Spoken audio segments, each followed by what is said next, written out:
കനത്ത മഴയുടെ പശ്ചാത്തലത്തിൽ കോട്ടയം ജില്ലയിൽ 24 മണിക്കൂറും പ്രവർത്തിക്കുന്ന ജില്ലാ താലൂക്ക് കൺട്രോൾ റൂമുകൾ തുറന്നു. വയനാട്ടിലെ തവിഞ്ഞാൽ ഗ്രാമപഞ്ചായത്തിലും 24 മണിക്കൂർ പ്രവർത്തിക്കുന്ന കൺട്രോൾ റൂം പ്രവർത്തനം തുടങ്ങിയിട്ടുണ്ട്.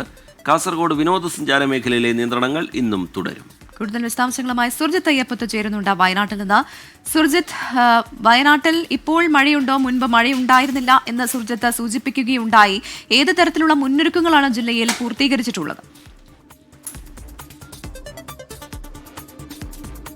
പ്രവിത, റീജിത്ത്, ഇപ്പോഴും മഴ ഇല്ല എന്ന് തന്നെ വേണം പറയാൻ. ഞാനിപ്പോൾ നിൽക്കുന്നത് കൽപ്പറ്റ നഗരത്തിലാണ്. കൽപ്പറ്റ നഗരത്തിൽ മഴ പെയ്യുന്നില്ല. ചിലയിടങ്ങളിൽ, അതായത് ഈ തൊണ്ടർനാട്, അതോടൊപ്പം തന്നെ തലപ്പുഴ, അത്തരം പ്രദേശങ്ങളിലൊക്കെ നേരിയ ചാറ്റൽ മഴ എന്നുള്ള തരത്തിൽ തന്നെയാണ്, അത് ഒറ്റപ്പെട്ട രീതിയിൽ തന്നെയാണ് സംഭവിക്കുന്നത്. ഇന്നലെ ഉച്ചയ്ക്ക് ശേഷം ശക്തമായ രീതിയിലുള്ള മഴയാണ് ഉണ്ടായത്. രാത്രിയിലും മഴ പെയ്തിരുന്നു. പക്ഷേ ഇന്ന് രാവിലെ ആകുമ്പോഴേക്കും അതിന് പൂർണ്ണമായ രീതിയിലുള്ള ശമനം ഉണ്ടാകുന്നു എന്നുള്ളതാണ് ആശ്വാസകരമായ കാര്യം. മുന്നൊരുക്കങ്ങൾ, മഴക്കെടുതി നേരിടാൻ മുന്നൊരുക്കങ്ങൾ നേരത്തെ തന്നെ നടത്തിയിട്ടുണ്ട് ജില്ലാ ഭരണകൂടം. ദുരന്ത നിവാരണ അതോറിറ്റി, ഇതുമായി ബന്ധപ്പെട്ട ജില്ലാ ദുരന്ത നിവാരണ അതോറിറ്റി യോഗം ചേർന്ന് ഈ ആളുകളെ, അതായത് പ്രത്യേകം ഈ അപകട സാധ്യതയുള്ള മേഖലകളിൽ നിന്ന് ആളുകളെ ഒഴിപ്പിക്കുന്ന ഇവാക്വേഷൻ അടക്കമുള്ള കാര്യങ്ങളിൽ നേരത്തെ തന്നെ തീരുമാനം ഉണ്ടായിട്ടുണ്ട്.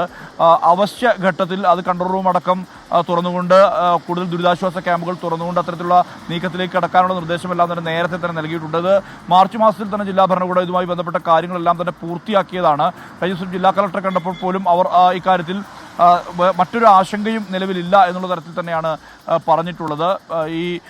ഇപ്പോൾ തവിഞ്ഞാൽ പഞ്ചായത്തിൽ മാത്രമാണ് നിലവിൽ കൺട്രോൾ റൂം തുറന്നിട്ടുള്ളത്. തവിഞ്ഞാൽ പഞ്ചായത്തിൽ 24 മണിക്കൂർ പ്രവർത്തിക്കുന്ന കൺട്രോൾ റൂമാണ് തുറന്നിട്ടുള്ളത്. മാത്രമല്ല, ജില്ലയിലെ ഖനന പ്രവർത്തനങ്ങൾക്ക് നിരോധനം ഏർപ്പെടുത്തിയിട്ടുണ്ട്. അതോടൊപ്പം തന്നെ ഈ അപകട സാധ്യതയുള്ള ഇടങ്ങളിൽ, വെള്ളച്ചാട്ടങ്ങൾ, അതോടൊപ്പം തന്നെ അത്തരത്തിലുള്ള പ്രദേശങ്ങളിലേക്കുള്ള പ്രവേശനം പൂർണ്ണമായും ഇന്ന് നിരോധിച്ചിട്ടുണ്ട്. ഇന്നും നാളെയും ആണ് റെഡ് അലേർട്ട് പ്രഖ്യാപിച്ചിട്ടുള്ളത്. പക്ഷേ റെഡ് അലേർട്ടിൻ്റെ പശ്ചാത്തലം ഉണ്ടെങ്കിൽ പോലും ഇപ്പോൾ നിലവിൽ മഴയില്ല എന്നുള്ളതാണ് ഏറ്റവും ആശ്വാസകരമായ കാര്യം.